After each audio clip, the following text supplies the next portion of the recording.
परीक्षित जी पहुंच जाते हैं गंगा जी के तट पर। संत महात्माओं ने सुना कि राज परीक्षित आज यहाँ पर आए हैं, चल करके मुलाकात किया जाए। सब लोग पहुंचे। परीक्षित ने हाथ जोड़कर सबका स्वागत किया, सम्मान किया। महात्मा, मैं तो एक संत द्रोही हूं, ब्राह्मण द्रोही हूं, लेकिन कृपा करके आप लोगों ने मुझे दर्शन देने का कष्ट किया, इसके लिए बहुत बहुत आभार। सब लोग बैठे। परीक्षित के आंख में अश्रु है। अब आप पूछोगे महाराज वो अश्रु किस चीज के हैं? क्या परीक्षित को श्राप मिला है, मरने का दुख है इसलिए अश्रु है? नहीं, परीक्षित को इस चीज को पता है कि मरना एक दिन सबको है। मेरे दादा चले गए, परदादा चले गए, बाप चला गया, तो मुझे भी जाना है। लेकिन अश्रु है कि मैंने एक ब्राह्मण का अपमान कर दिया जो मेरे कुल में किसी ने नहीं किया। क्षत्रिय वंश का होना, और व्याकरण में एक सूत्र आता है रक्षण धातु। रक्षण धातु से क्षत्रिय शब्द की उत्पत्ति हुई है। क्षत्रियों का धर्म ही केवल है रक्षा करना, रक्षा करना, रक्षा करना। विद धातु से ब्राह्मण की उत्पत्ति हुई है। विद्या दान देना, ज्ञान मार्ग बताना, ब्राह्मण का कर्म है। सब लोग बैठ गए, राजा परीक्षित भी बैठ गए। राजा परीक्षित ने कहा, भगवान यदि आप लोग आ ही गए हैं तो मैं आपसे कुछ प्रश्न करना चाहता हूं, क्योंकि मैं अभी मर जाऊंगी, मौत आ जाए मुझे दुख नहीं, लेकिन मेरे पास 7 दिन है, तो कम से कम भगवत चर्चा होते होते ये मौत हो। संतों ने कहा ठीक है, पूछो। परीक्षित ने प्रश्न किया, केवल 2 प्रश्न। महाराज, जीव का कर्तव्य क्या है? प्राणी मात्र का कर्तव्य क्या है?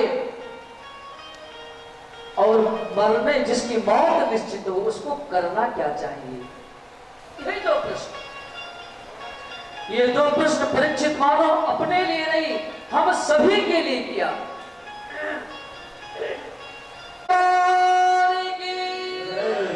व्यास जी महाराज लिखते हैं, तत्राण भगवान व्यास पुत्र यादृच्छे गमना तदेनिपेक्षा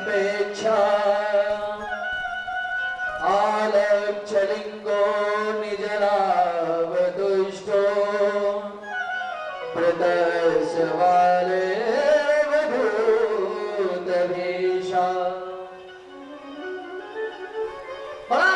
शब्द लिखा, भगवान व्यास पुत्र।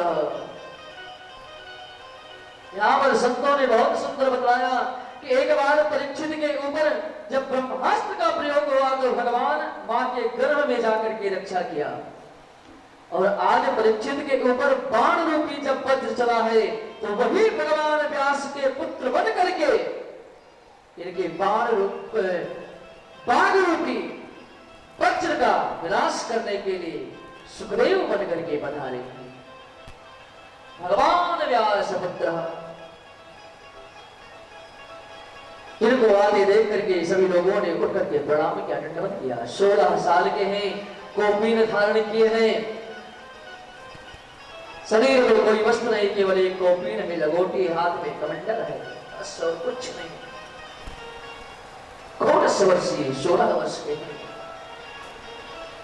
अब जब 16 वर्ष के संत को 10,000 वर्ष वाले महात्मा प्रणाम करने लगे, परीक्षित ने सोचा बाप रे बाप कौन आ गया। संतों ने कहा भगवान सुखदेव को प्रणाम करो। सुखदेव को प्रणाम किया, आसन दिया, गंगा जल से चरण को धोया, चरणामृत लिया। सभी संतों ने चरणामृत का पान किया, तिलक लगाया, पूजन किया, माला पहनाया। पंचोपचार पूजन किया और बैठते ही भगवान सुग्रीव के सामने राजा परीक्षित ने प्रश्न कर दिया, महाराज आप जैसे संत का दर्शन हो जाए तो जीवन धन्य हो जाता है, मैं तो जीते जी मुक्त हो गया, मैं तो आज जीते जी मुक्त हो गया, मेरी मौत आज आ जाए लेकिन मुझे दुख नहीं, लेकिन भगवान आप कृपा करके मेरे पास जो प्रश्न है उनका उत्तर दीजिए। जो मैंने संतों से प्रश्न किया था वही प्रश्न आपसे है, क्या जीव का कर्तव्य क्या है और जिसकी मौत निश्चित हो उसको करना क्या चाहिए। सुखदेव भगवान ने कहा बैठने तो देते, पहुंचे नहीं कि तुमने प्रश्नों की झड़ी कर दी। परीक्षित मुस्कुराकर बोले, भगवान आप जैसे संत तो दोहन काल से ज्यादा रुकते ही कहां है, दो घड़ी से ज्यादा रुकते ही कहां है। और भगवान जब आप ये जान जाएंगे कि मुझे इस प्रश्न का उत्तर देना है तो आप समय निकाल लेंगे।